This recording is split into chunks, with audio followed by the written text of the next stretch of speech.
Então,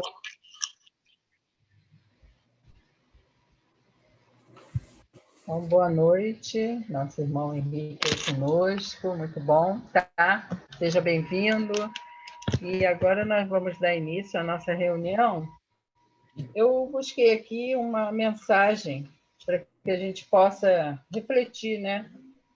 Preparo aqui da nossa reunião, que já está aqui, já está preparada. É desse livrinho, Agenda Cristã. E a mensagem é: revele-se. Nas lutas habituais, não exige a educação do companheiro, demonstre a sua. Nas tarefas do bem, não aguarde colaboração, colabore por sua vez antes de tudo. Nos trabalhos comuns, não clame pelo esforço alheio, mostre sua boa vontade.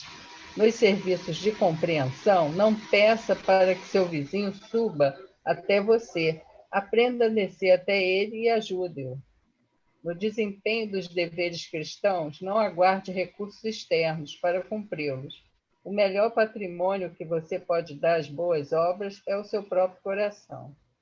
No trato vulgar da vida, não espere que seu irmão revele qualidades excelentes. Expresse os dons elevados que você já possui. Em toda criatura terrestre há luz e sombra. Destaque sua nobreza, para que a nobreza do próximo venha ao seu encontro. Então, graças a Deus, né? Por mais esse momento de aqui estarmos reunidos, envolvidos por essa corrente bendita, que está conosco em todos os momentos. Neste momento, é um momento assim mais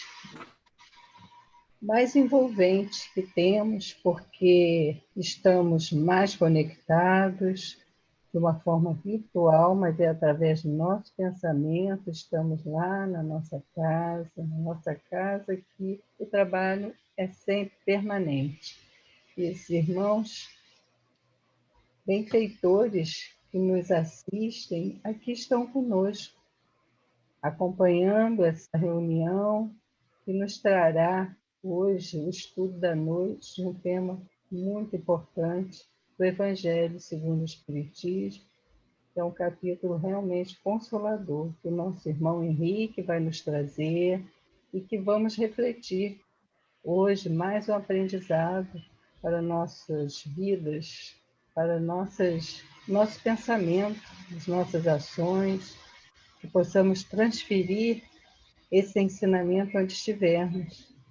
Que essa corrente bendita possa atuar neste momento em cada um de nós, principalmente aqui no nosso irmão convidado, que nos trará o estudo, envolva também a todos aqueles que estão em pensamento, mas não poderão estar na reunião, aqueles que estão a caminho, que todos possam ser envolvidos nessas vibrações de paz. A todos nós, nesse estudo que já está preparado e aguardado a todos os presentes, encarnados e desencarnados. Com as graças de Deus, graças a Deus, vamos dar início para mais esse primeiro momento dos nossos estudos, graças a Deus. Então, com a palavra, nosso irmão, tá? Nosso horário vai até 8h20, mas você pode se estender até às 20h30, e a gente tem sempre o que aprender, o que perguntar, tá bom?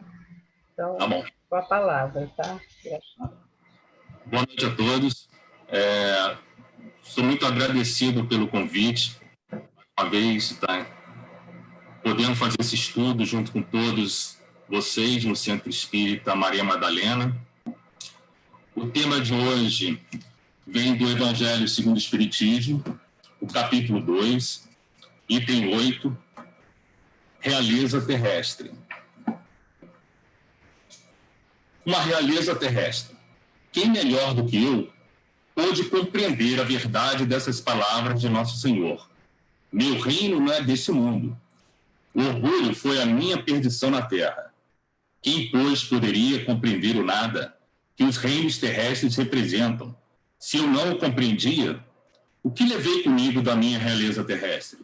Nada, absolutamente nada.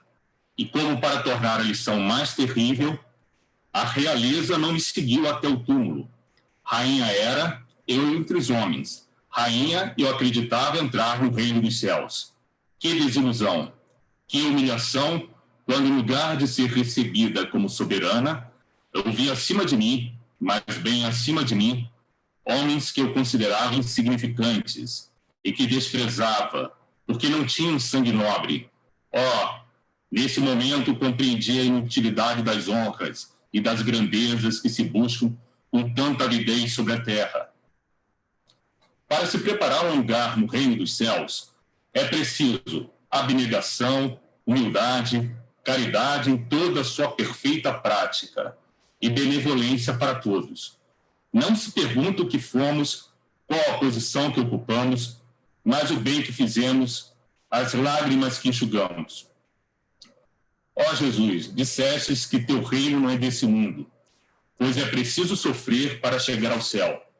E os degraus do trono não nos aproximam dele, são os caminhos mais penosos da vida que nos conduzem a ele. Procuremos, pois, o caminho entre as dificuldades e os espinhos e não entre as flores.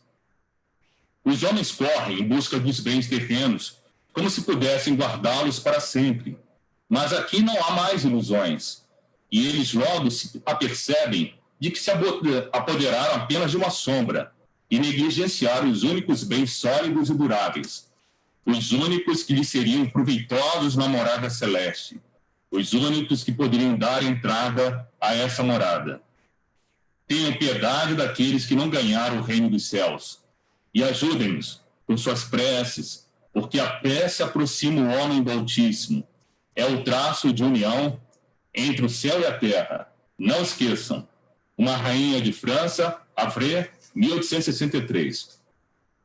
Esse estudo do capítulo 2, né, do Evangelho segundo o Espiritismo, o item 8, ele está baseado exatamente meu reino não é desse mundo. Então, para a gente poder entender esse ensinamento, nós temos que ir ao encontro do Evangelho, em que João, no capítulo 18, versículo 33, 36 e 37, fala exatamente sobre isso, no ensinamento de Jesus. Pilatos, tornando a entrar no palácio e fazendo vir Jesus à sua presença, perguntou-lhe: Tu és o rei dos judeus? Respondeu-lhe Jesus: Meu reino não é desse mundo. Se o meu reino fosse desse mundo, minha gente teria combatido para impedir que eu caísse nas mãos dos judeus. Mas o meu reino não é aqui. Pilatos então pergunta: Logo, tu és rei? Jesus responde: Tu dizes, sou rei. Nasci e vim a este mundo para dar testemunho da verdade. Todo aquele que pertence à verdade ouve a minha voz. Então, o que acontece? A rainha de França, né, ela se apegou muito a essa realeza da nobreza, mas ela esqueceu ou não teve oportunidade de entender a verdadeira realeza, que é a realeza do Cristo Jesus. A realeza do Cristo Jesus, ela é baseada na realeza espiritual, a realeza moral. E para que a gente possa entender isso, como espíritos, a gente tem que dar valor às coisas certas. Baseado nisso, como é que seria essa realeza moral? A realeza moral e espiritual é baseada nas virtudes. Quando eu comecei a estudar, fazendo uma revisão, eu comecei não sozinho, certamente, né? A gente não estuda sozinho, a gente é intuído, a gente está acompanhado pela espiritualidade. Veio uma ideia, né, sobre a realeza. Como é que essa realeza? Quanto mais eu aumento a realeza, como é que eu faço isso? Quanto mais eu trabalho e estudo, mais tempo eu tenho e mais tempo nós temos. E quanto mais ocioso, menos tempo eu tenho e também menos tempo nós temos. O que quer dizer isso? Quanto mais eu me ocupo quanto mais eu sou generoso com o meu tempo para estudar e trabalhar, eu consigo fazer mais coisas. E essa realeza está na proporção direta dessa riqueza de cotidiano, dessa riqueza de encarnação, dessa riqueza evolutiva. Voltando de novo na parte da semântica, do significado das palavras, a palavra realeza vem de nobreza. E nobre, pela definição do Aurélio, é uma pessoa generosa, magnânima, que gosta de dar. Realeza vem de real, rei, rainha, régio. Real é o que existe, de fato, é o que é verdadeiro. Aí a pergunta, o que é real? O real é a realidade de Jesus, o médio de Deus. E o que aconteceu? Pegaram a essência e transformaram em aparência. Meu pai costumava dizer que dificuldade é estímulo para quem sabe vencer. Isso eu estou falando baseado no que se fala. Para você chegar às flores, você tem que colocar a mão nos espinhos. Para o carvão se tornar diamante, ele precisa de alta temperatura e pressão. Para um aluno passar de ano, ele tem que ter dificuldades. Se não existem dificuldades, a gente não dá valor à vitória e à conquista. Um atleta, para ele conseguir se superar, é necessário que ele sofra dores, que ele faça escolhas, que ele abra mão de muitas coisas, que ele tenha uma dieta. E tudo isso vem nos nortear o seguinte, que Jesus, ele nos ensina como você lidar com poder. E essa passagem da realeza terrestre, ela fala muito o quê? Do poder. E qual é a pergunta? O que fazer com esse poder que nos é dado? E, ao mesmo tempo, esse estudo ele acaba sendo uma sessão de terapia, porque o importante não é o que está fora, mas é o que está dentro de nós. Quantas vezes a gente se apresenta pela aparência, Quantas vezes você precisa de um título, ou de um cargo, ou de uma quantidade monetária para que você se faça ser importante, quando, na verdade, não é isso que importa. Dentro dessa história toda, a gente também pode fazer uma reflexão sobre a ética. Se você for no Aurélio, ele fala o seguinte, é o estudo dos juízos de apreciação referentes à conduta humana, do ponto de vista do bem e do mal, conjunto de normas e princípios que norteiam a boa conduta do ser. Então, o que é importante é que o espírito saiba dar valor às coisas certas. E quais são as coisas certas? As coisas certas são exatamente as virtudes. Se a gente procurar entender sobre as virtudes, elas nos levam à felicidade. O ser humano, para ele conseguir ser feliz, ele deve procurar aperfeiçoar-se, procurar realizar-se. Porém, essa realização só é possível mediante o aprimoramento do caráter e a prática das virtudes. A virtude é um bom hábito.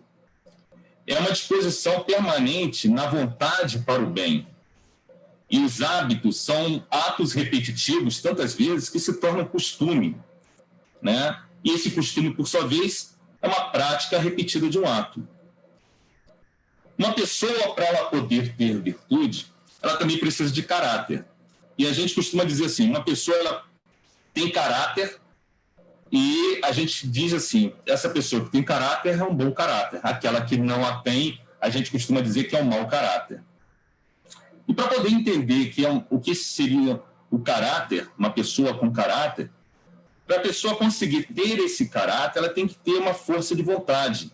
Ela tem que ter convicções e princípios firmes, se orientar por eles, tanto nas situações comuns como nas situações difíceis. É muito importante que uma pessoa tenha princípios, haja de acordo com eles. Porque aquele que muda de ideias e opiniões conforme as circunstâncias, a sociedade, os amigos, demonstra ter um caráter fraco.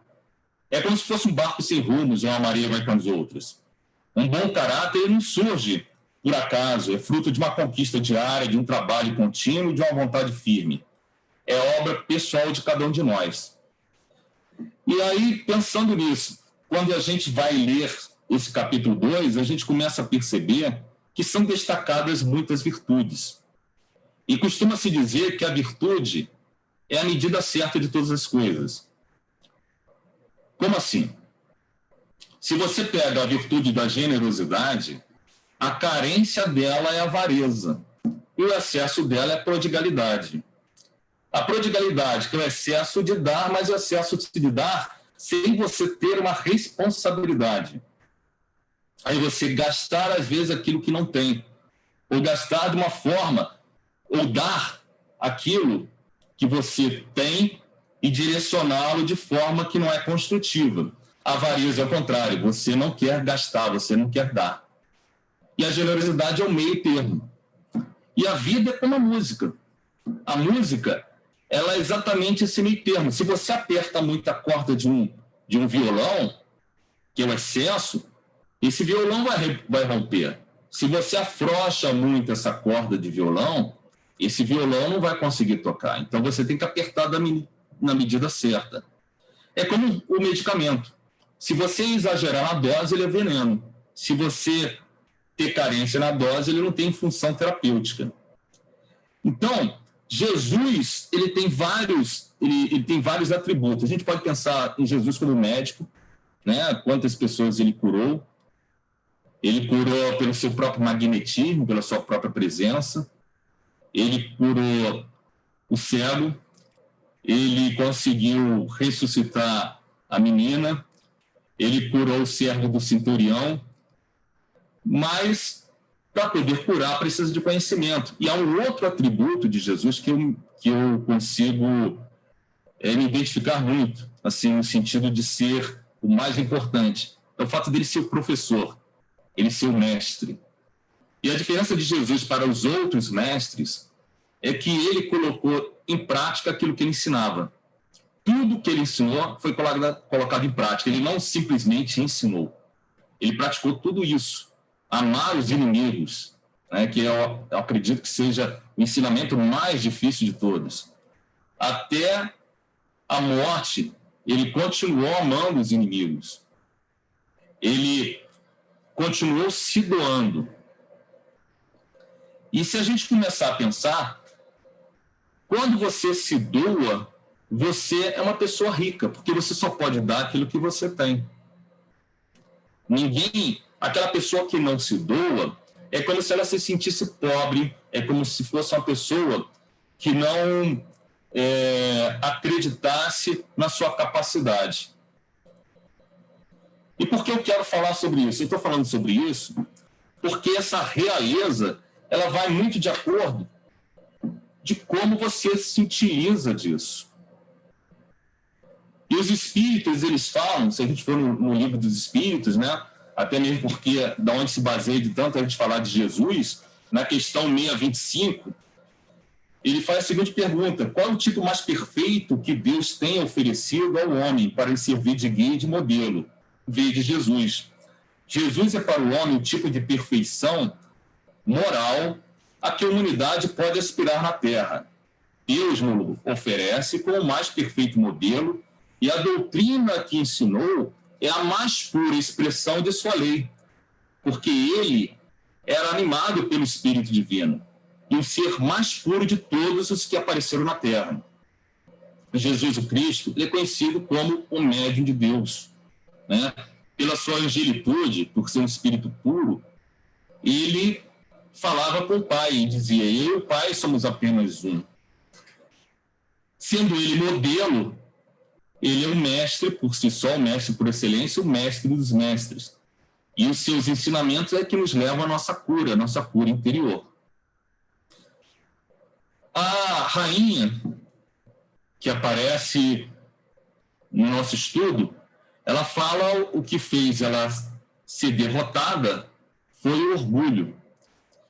E na questão 785 do Livro dos Espíritos, se faz a seguinte pergunta: qual é o maior obstáculo ao progresso? O orgulho, o egoísmo. Falo do progresso moral, pois o progresso intelectual se realiza à primeira vista. ele aparece mesmo dar a esses vícios uma duplicação de atividade, desenvolvendo a ambição e o apego às riquezas, que a seu turno incitam o homem às pesquisas que esclarecem seu espírito. É assim que tudo se encadeia no mundo moral, como no mundo físico, e que do próprio mal pode sair o bem. Esse estado de coisas, porém, durará pouco tempo, à medida que o homem melhor compreender que há, além do gozo dos bens terrestres, uma felicidade infinitamente maior e mais durável. E assim ele mudará. Então, quem seriam os pais dos vícios, né? Seria o orgulho e o egoísmo. O egoísmo, ele só pensa nele, né? Ego, eu. O ismo seria a filosofia e o pensamento de só vê-lo, de só conseguir enxergar a si próprio. E o orgulho é o pensamento de que eu sou melhor do que alguma pessoa ou de outras pessoas. O orgulho e o egoísmo, eles se retroalimentam. E a pessoa egoísta, ela está presa na primeira pessoa do singular, no eu. E Jesus nos convida ao nós, né, que é a primeira pessoa do plural. Para que você pense no nós, precisa de muita força interior. Para você pensar no eu, é muito fácil. Mas para você dar conta do nós, é muito difícil. Para ser espírita, você ser espírita de fato, não é fácil. É necessário uma reforma íntima. Né? Nós, não apenas acreditar em Jesus. Né? Os nossos irmãos protestantes, eles se baseiam, como Lutero fez, no ensinamento de Paulo, em que você está salvo à medida que você acredita em Deus. Acredita em Jesus Cristo, então você está salvo. Já a Igreja Católica fala que a fé sem obras ela é manca. E o Espiritismo fala, além dessa fé sem obras ser manca, que a gente tem que colocar isso em prática e realizar a reforma íntima. Então, como é que você conhece o Espírito? À medida que ele tenta se melhorar a cada dia. À medida que ele tenta se aprimorar. E uma outra maneira de se aprimorar se a gente não olhar para as virtudes. Como o Espiritismo, né, nós somos espíritas e cristãos, como os nossos outros irmãos cristãos, católicos, evangélicos, protestantes, neopentecostais, né, nós baseamos no Cristo e baseamos no ensinamento dele. Para poder entender o ensinamento dele, a gente também tem que entender que o cristianismo ele veio do judaísmo. E existe uma ideia no judaísmo que eu aprendi, tem um livro chamado O Livro das Religiões. O autor é Justin Garden. É o mesmo que escreveu o livro de Sofia, né, que fala da sabedoria. Na parte que fala do judaísmo, ele explica exatamente o que é o dízimo, só que foi distorcida a palavra dízimo. A palavra dízimo vem da palavra... Ele é uma variante da caridade, que na caridade eles entendem como justiça. E no judaísmo, a palavra exata é tzedaká, que é T mudo S-E-D-A-C-A, acento agudo no A. O que seria esse tzedaká? E da onde que surgiu esses 10%? Os judeus, eles cultivavam a terra e, ao cultivar a terra, os princípios dos judeus eram a hospitalidade e a generosidade. Os cantos da terra, vamos supor que você tem uma área quadrada, uma área de um quadrilátero. Os cantos, se a gente pensar num quadrado perfeito, né, com os 4 lados iguais, os cantos, os vértices, se você pensar num pequeno quadrado em cada vértice, ele não era cultivado. Se você pegar e você pegar esses quadrados e aumentar a proporção deles e pegar esse quadrado e virar 25% de cada um, esses cantos desses quadrados, eles equivalem a 2,5 mais 2,5 mais 2,5 mais 2,5, ou seja, 10%. Essa ideia, eu estou ilustrando por quê? Porque eu acho que uma das questões da própria rainha é o que ela deveria fazer com toda essa fortuna, né? O que a gente deve fazer com toda essa fortuna? O que a gente deve tentar fazer com isso? Existe a ideia dos 10%, mais como uma questão de proporcionalidade. Mas também existe, por outro lado, aquela questão daquele que ele doa e coloca na balança aquilo que ele doou, e vem uma viúva com aquilo que ela não tem, 1 centavo que ela deu, tem mais peso na balança do que aquele rico que deu muito, porque ela tirou aquilo que ela não tinha. Ela passou necessidade em cima daquilo. Então, a generosidade nos convida, e a caridade nos convida, a gente conseguir doar. E doar, ela é o quê? Superação. Superação a cada momento. Essa reflexão eu estou fazendo porque, ao mesmo tempo que a gente pensa no orgulho e no egoísmo, a gente pensa nas virtudes que são contrárias a eles. A humildade é reconhecer os próprios limites. Mas, ao mesmo tempo, eu reconheço meus próprios limites e também tenho que superar esses limites. Qual é a medida certa? Eu tenho que superar esses limites para me tornar uma pessoa melhor, uma pessoa boa. E o contrário do egoísmo seria a caridade, né? A caridade é o amor que move a vontade, a busca efetiva do bem de outrem, né? A beneficência e a filantropia. Para chegar à caridade, eu estou falando das virtudes que foram citadas, né? Eu preciso de abnegação. Abnegação e desprendimento, né? Você se sacrificar em benefício de uma causa ou de uma ideia. Se nós pegarmos ainda no Evangelho segundo o Espiritismo, tem uma parte que fala da piedade. E essa piedade, ela fala exatamente, né, no Evangelho segundo o Espiritismo, capítulo 13, né, que a vossa mão esquerda não sabe o que faz a mão direita, no item 17, e o espírito que passa a mensagem ao Michel, em Bordeaux, 1862, ele fala o seguinte, sobre a piedade. O sentimento que mais acelera o progresso, domando o egoísmo e o orgulho, dispondo a alma à fraternidade, à beneficência e ao amor do próximo. É a piedade que vos comove até as fibras mais íntimas diante do sofrimento de vossos irmãos, que vos leva a estender-lhes a mão caridosa e arrancar lágrimas de simpatia. A piedade é a virtude que mais vos aproxima das almas aprimoradas. É a irmã da caridade que vos conduz a Deus. E durante essa pandemia, a gente está tendo que exercitar exatamente isso. Exercitar o que está dentro da caridade, que é a compaixão. Nesse momento, está sendo dividido o joio do trigo. Tem pessoas que estão mostrando o seu lado mais sombrio e mais vil, infelizmente. Né? A gente vê na situação das vacinas, né? Pessoas que subtraíram vacinas, pessoas que a gente sabe nos noticiários de tantas coisas feias que fizeram, estão fazendo, né? Outras se colocaram, estão aproveitando a oportunidade para se doar alimento, doar agasalho, ainda mais agora no inverno, né? É bom a gente se lembrar disso, dos cobertores e agasalhos.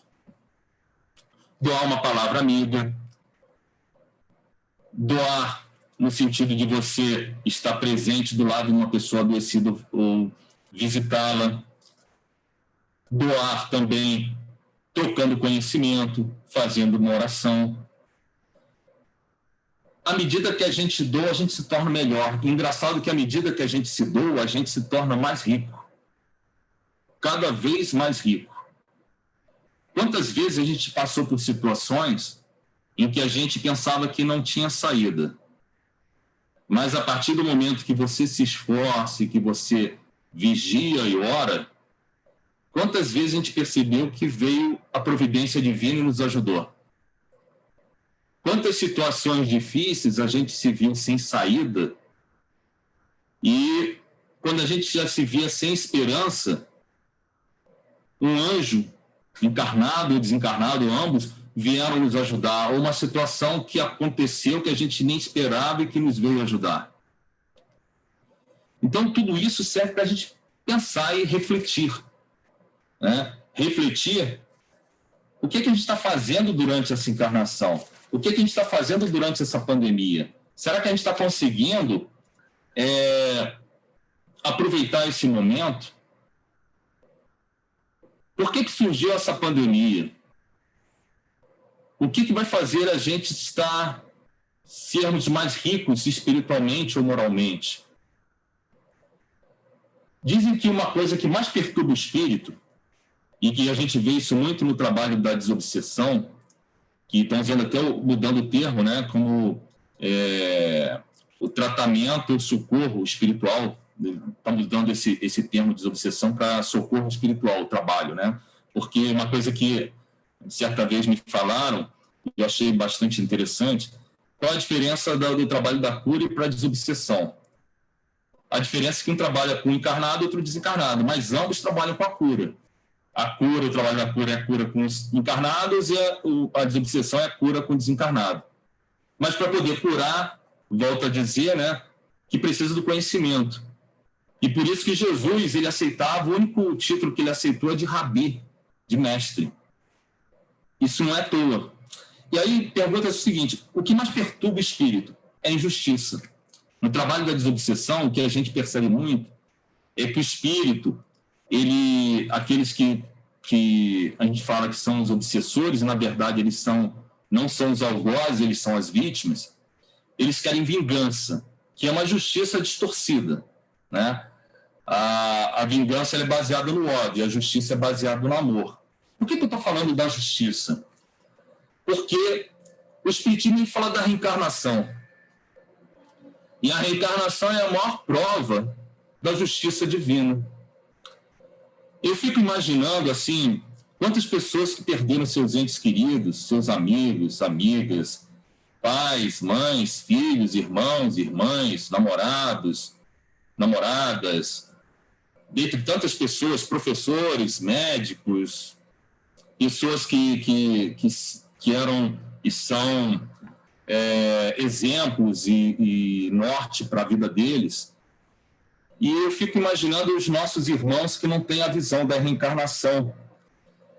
E dentro da minha profissão, né, tratando a mente das pessoas, a gente vê a alma deles, eles falando sobre isso. Que Deus é esse que leva o filho meu que era tão bom, né? E por que o levou de uma maneira tão repentina? E nós, espíritas, nós temos a reencarnação, que ela mostra justamente essa justiça divina, né? Que é uma virtude ímpar, que só a reencarnação consegue explicar antes e depois.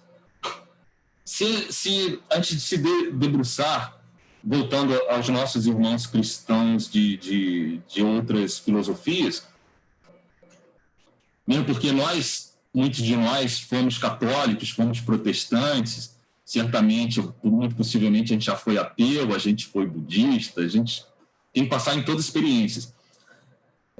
O espiritismo nos faz vir além. Quando a gente é católico, quando a gente é protestante, né, o espírito ele surge a partir do momento da fecundação, né, a partir do momento do encontro do espermatozoide com o óvulo.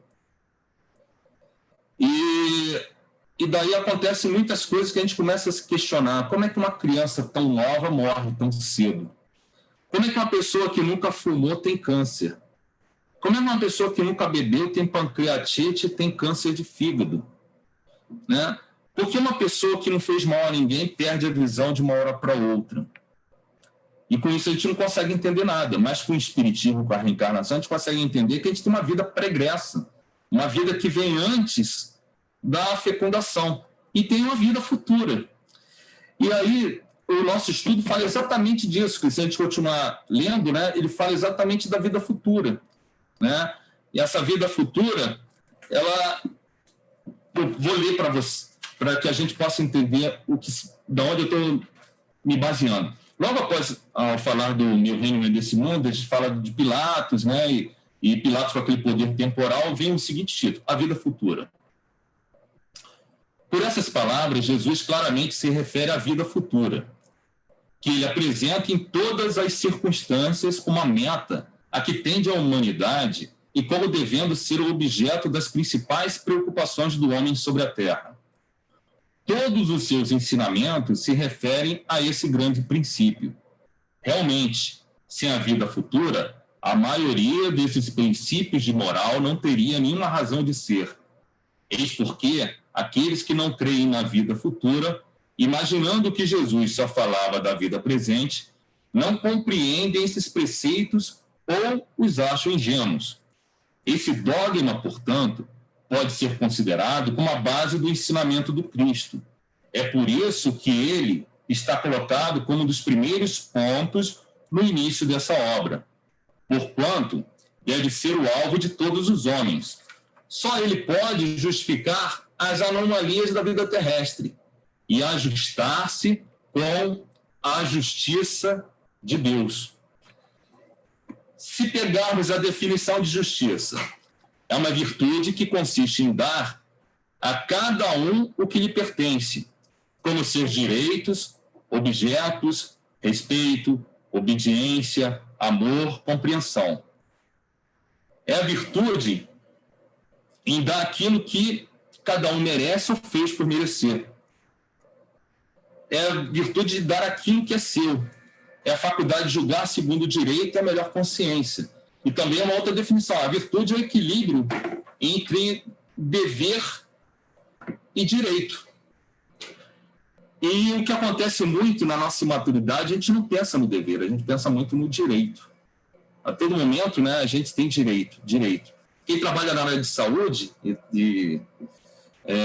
a gente sabe como que são as coisas, né? Quando você começa a atender um paciente, e ele está encostado pelo INSS, se o médico der alta, Deus me livre. Você até, às vezes, é ameaçado. Porque, uma vez que deu alta, ele não vai receber todo final de mês. Por que eu estou falando isso? Porque Jesus, ao curar, ele perguntava à pessoa se ela queria ser curada. Precisava Jesus perguntar isso? Não. Mas por que ele pergunta isso? Porque se curar nos remonta responsabilidade e autonomia. É a mesma coisa, quando você dá alta para um paciente e ele não está no benefício, né, um benefício justo, mas se ele está apto a voltar, ele vai voltar a ter autonomia. E uma vez que você tem saúde, você tem que pensar assim, uma vez que eu tenho saúde, eu tenho liberdade. Eu não dependo de ninguém. Mas o problema é que ao você ter dever, isso exige esforço. Para você fazer o bem, exige esforço. Né? A ética é você conseguir saber o que é bom, o que é bem e o que é mal. Um cirurgião, para ele poder mexer num bisturi, ele precisa de anos de estudo, não só intelectual, mas habilidade manual, ele entender de anatomia, fisiologia, entender um pouco da psique daquele paciente. Agora, uma criança, uma pessoa que não está que tem essa habilidade, pegar um bisturi, ela sai rasgando. O que eu quero dizer? Para você conseguir construir algo benéfico, exige muito esforço. Para ser espírita não é para qualquer um. Ser espírita não é para qualquer pessoa. Não é. Porque exige muito esforço. Você pode ser um simpatizante do espiritismo, mas há uma diferença entre você ser simpatizante do espiritismo e você ser espírita. Existe uma diferença muito grande dentro disso. Né? E, ao pensar nesse dever, nós também temos que pensar, voltando a dizer, nas virtudes. E, ao estudar o capítulo, existem outras virtudes que são destacadas. A paciência, a solidariedade e a fraternidade. Vamos falar da paciência, a capacidade de manter o controle emocional, se equilibrar. Exige tolerância e perseverança, é a ciência da paz. Né? Jesus fala assim, bem-aventurados os pacíficos, porque deles é o reino dos céus. Porque para você ter paz interior, você ter paz exterior é muito difícil. O filme O Nosso Lar, toda vez que alguém ia falar alguma coisa, o mentor dava para beber água, né?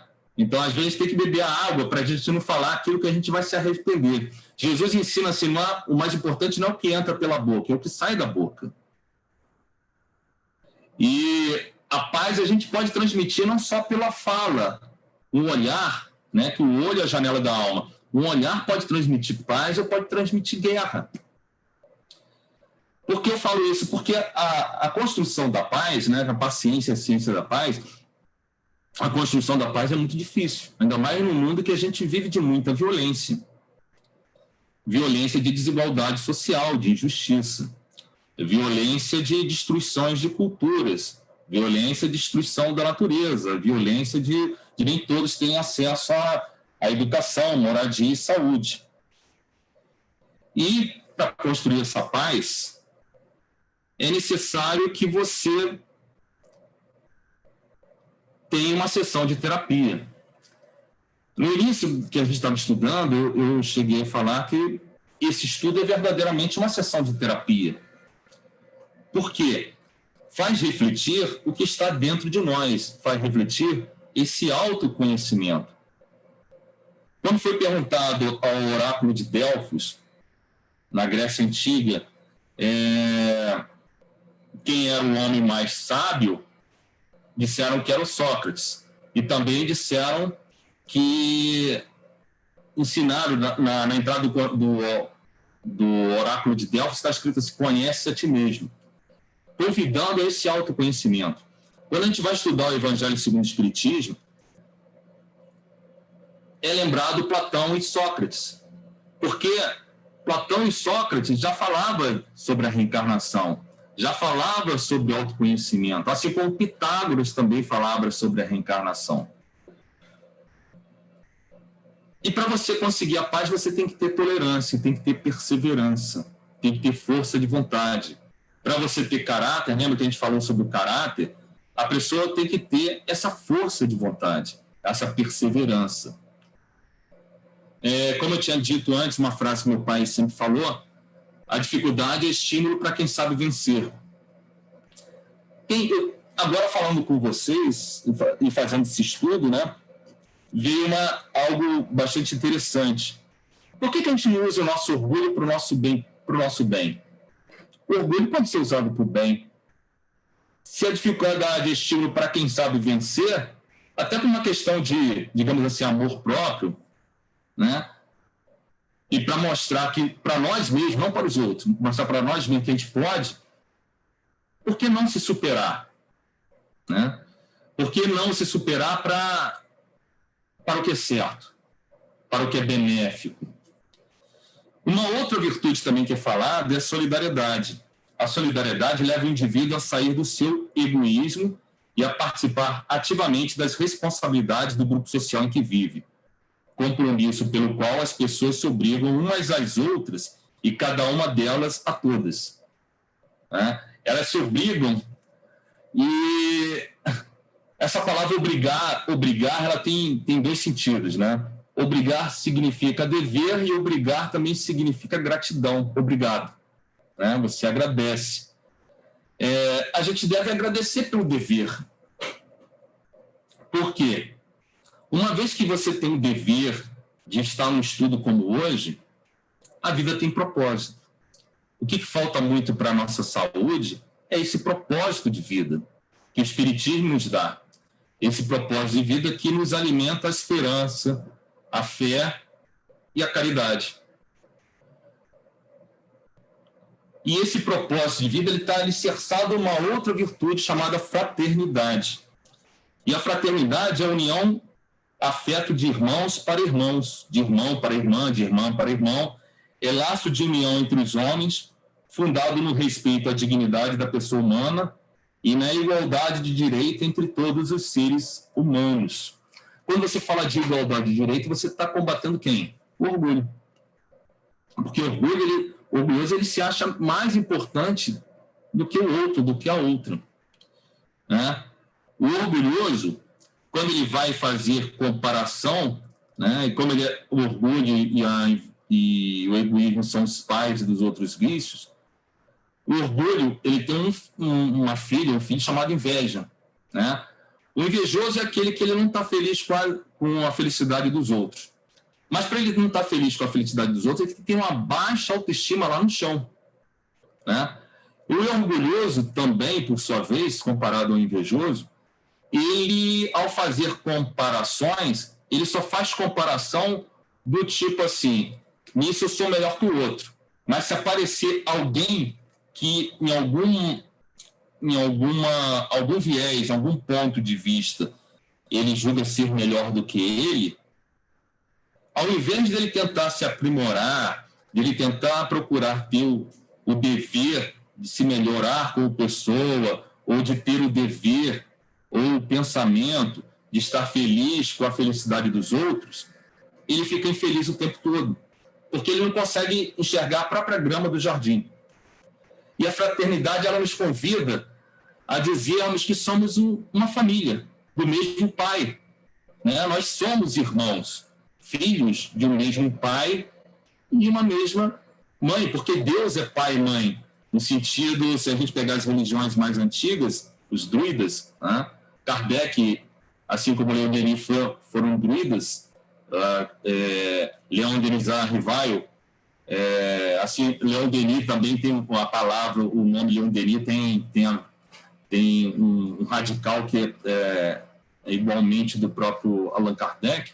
Ele adotou o nome Allan Kardec na época que ele era druida, né? E na religião druida fala-se muito da grande mãe, né? Da deusa mãe. E esse mesmo pai nosso, né? Ele, através do médium Jesus, ele nos ensina o ensinamento do amor. Amar a Deus acima de todas as coisas e ao próximo como a si mesmo, né? Para isso acontecer, a gente tem que entender a importância da fraternidade, a importância da caridade. Nós nos preocupamos cada vez mais com essa situação do poder temporal. É igual Pilatos. Pilatos, ele estava preocupado com o poder temporal da época de Roma. Para ele conseguir aquele cargo político, ele tinha que bajular muito, né? E Jesus fala que o reino dele não é desse mundo. Se fosse, ele não cairia na mão dos judeus. Ele seria salvo pelos seus no mundo dele, que é o mesmo mundo que ele convida a todos nós. E agora nós estamos passando por um momento de transição planetária, né? Saindo uma transição de planeta de provas e expiações para um planeta de regeneração. E essa regeneração é uma regeneração que ela é interior. Porque se a gente faz essa reforma interior, tudo que está à nossa volta se torna mais belo. É exatamente uma pessoa que ela está com bom humor. Uma situação, um aluno vai pregar uma peça no professor, coloca um preguinho na cadeira, né? Se o professor tiver bem-humorado, ele vai sentar no prego, olhar, poxa, então esse prego aqui, tira na boa. Se ele tiver mal-humorado, ele vai xingar. Então, o que eu quero falar, por que eu estou falando disso? Jesus, ele foi pregado na cruz, mas pelo seu bom humor, no sentido de conseguir sorrir, que Jesus realmente sorria para a vida, ele sorri para a vida, ele nos mostra sorrir para a vida. Ele conseguia estar pregado na cruz e conseguia ainda dar ensinamentos, conseguia perdoar e ainda conseguia se doar até o fim, falando para o bom ladrão que ele estaria no paraíso junto com ele, dizendo para João Evangelista que eis aqui a sua mãe, doando a sua mãe, e pedindo ao Pai que perdoe, porque eles não sabem o que fazem. Mais uma vez o mestre, né? Falando pela nossa ignorância, que nós não sabíamos o que estávamos fazendo e, portanto, merecíamos o perdão. Diante disso que eu gostaria de dar um fechamento a esse estudo, falando exatamente desse mestre, que é o nosso sol, né? O nosso sol, imaginando que nós todos somos um girassol nesse jardim abençoado, que é a vida. Agradeço esse momento de estarmos juntos aqui, estudando, mais uma vez, os ensinamentos do nosso Mestre Jesus, através desse estudo da realeza, uma realeza terrestre, capítulo 2, o item 8. Muito obrigado. Nós aqui te agradecemos, né? Estudar o Evangelho, né? É mesmo uma terapia, né? Conforme você falou, né? A tua profissão, então, nossa, é todo dia, né? São muitos conflitos, né? Muitas dificuldades ainda, temos muito a caminhar, né? Mas é seguir Jesus, né? Aquele é o caminho, a verdade e a vida, né? E aí é que estaremos bem, né? Com a verdade, né? E eu não sei se alguém tem alguma pergunta, né? Nós ainda temos aí uns 9 minutinhos, né? Se alguém quiser fazer algum comentário, né? Aproveitando aí. O Lorimar, vai falar alguma coisa. Oi, Henrique, boa noite. Valeu, Vânia. Boa noite. Henrique, muito agradecer, né? Mais uma vez, um estudo bastante profundo. E me parece que esse tema nos traz aí, principalmente no momento em que vivemos, né? A questão de refletirmos, né? Do nosso testemunho, né? Como trabalhadores da casa espírita, trabalhadores da doutrina espírita, melhor dizendo, né? A questão da humildade, né?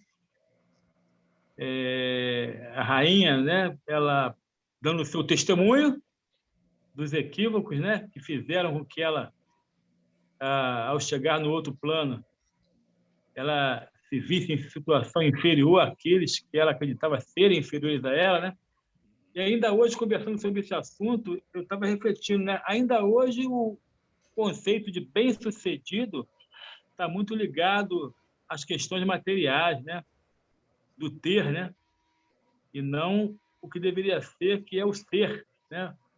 O bem-sucedido hoje é o rico, aquele que está em posição social de destaque, como deveria, mas e aquele que talvez não tenha alcançado isso, mas consiga ter uma vida de tranquilidade, uma vida serena, né? Não estaria bem melhor sucedida? É verdade.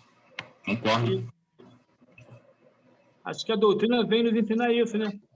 A consciência tranquila é o maior sucesso que nós devemos, né, buscar. Não é verdade? É assim. Aí, mas eu acho que a tua exposição ela foi bastante precisa, como de costume, né? Agradecemos mais uma vez, Henrique, a sua presença. Obrigado. Eu que agradeço essa oportunidade. Então, nós vamos, mais uma vez, né? Envolvidos estamos muito mais, né? Do que quando começamos, pelo estudo, né? Essa parte toda do Evangelho, né? É muito importante até a gente colocar, né, esse ponto de vista, né, que nós já temos aí, né, que é o Espiritismo nos traz, né, que nos faz ter, né, uma fé raciocinada, né, e aí os reveses da vida, eles conseguem, né, ter uma leveza, um pouco mais leve, né, vai depender de cada um, né? Então, que nesse momento, né, a gente possa agradecer a Deus, a Jesus, tudo aqui presente, por a oportunidade desse estudo, e com certeza muito nos acrescentou, nosso irmão Rico trazendo aí a palavra sobre, né, as diretrizes da doutrina, que tanto nos fortalece a cada dia, mas sim dependendo de cada um de nós, né, do nosso testemunho, da nossa vontade, e da nossa força, né, para conseguir, né, vencer todas as dificuldades que a cada momento assim somos colocados em prova. Mas que possamos ter essa doutrina, essas diretrizes de Jesus nos fortalecendo a cada dia, para que possamos ter essa fé raciocinada a cada dia, ser mais robustecida, mais fortalecida. E pedimos neste momento o nosso passe espiritual, através dessa corrente que já está a posto, envolvendo-nos a cada um de nós, possamos ter nesse momento, estar receptivos a todos esses recursos que chegam do alto, através de toda a equipe, doutor Bezerra de Menezes, assessorando, envolvendo-nos a todos. Possamos estar agora conectados com as graças de Deus.